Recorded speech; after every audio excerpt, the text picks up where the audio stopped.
Journey frontman Steve Perry, whose new album DVD combo, Journey Live in Houston, comes out November 15th. AJ, how exactly did Don't Stop Believin' become this team's anthem?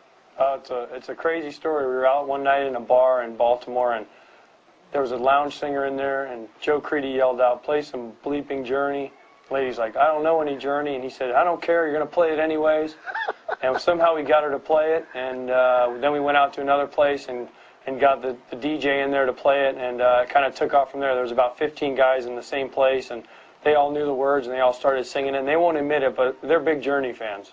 I don't know any Journey. That's ridiculous. Steve, how did you feel when you heard about this? Well, I first found out about it, I found out through the internet.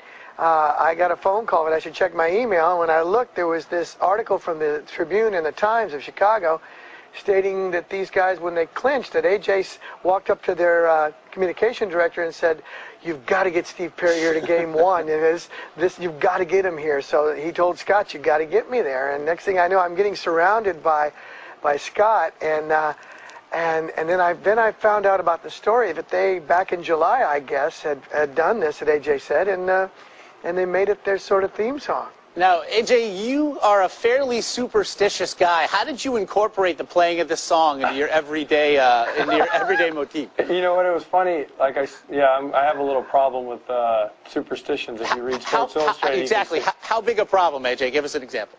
Let's see. If there's a right-handed pitcher on the mound that day, I have to get everything with my right hand.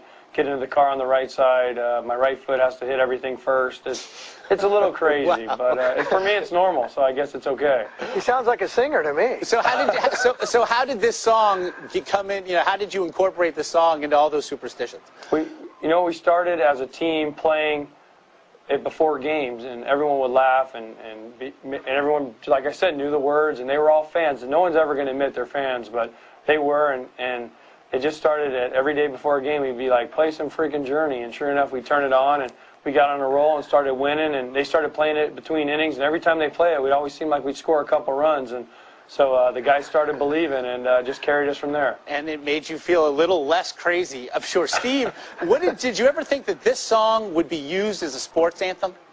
Well, the only other time I can recall it was used was back in, I think, 1981 when it first came out. It was used, I believe, by the 49ers for a bit. And then it was used that whole year, and it was gone.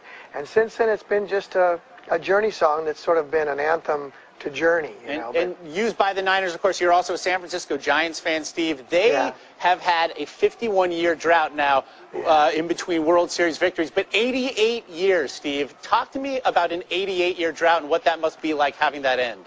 Well, just to be a part of the whole thing. You know, when these guys got a hold of me, I mean, I just felt totally honored to be part of it.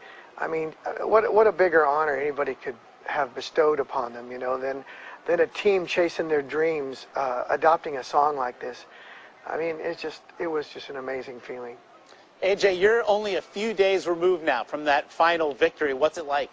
It hasn't really sunk in yet. It's been kind of a hectic couple days running around doing TV, doing this and that, but I got to say, Steve was just as excited as any of the players. He was out there on the field with us, and he got to hold the trophy, and he got champagne dumped on his head like the players. So for him, I mean, if it's like this in baseball, I can only imagine what it's like singing in front of 50,000 people, 70,000 people.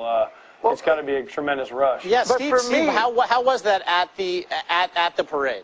Well, first of all, before the parade, when they won, I was down in the clubhouse, and to just walk in the clubhouse and get drenched with champagne, and then to have the whole team surround me and jump up and down, "Steve, Steve, Steve." You know, I don't get a chance to feel that much like one of the guys like that. That's a big honor, you know. And then I got to hold the trophy, and I don't know, it was just an amazing ride. Josh, how many people get to stand on pitcher's mound in Minute Maid Park after winning a World Series with the World Series trophy, with Joe Creedy, Aaron Rowan, and myself, and sing "Don't Stop Believin'" right after the game? And then we got a chance to karaoke it in front of over 1 million people at the celebration. And my voice isn't very good, so I'm glad Steve was there to back me up. We had no music or anything. No, you were on fire. Listen, when you're done with all this, I'm getting you a record deal with Sony. I'm telling you. Exactly. AJ, I would say, let this be the first and last time that karaoke occurs. But that said, AJ Pierzynski, congratulations.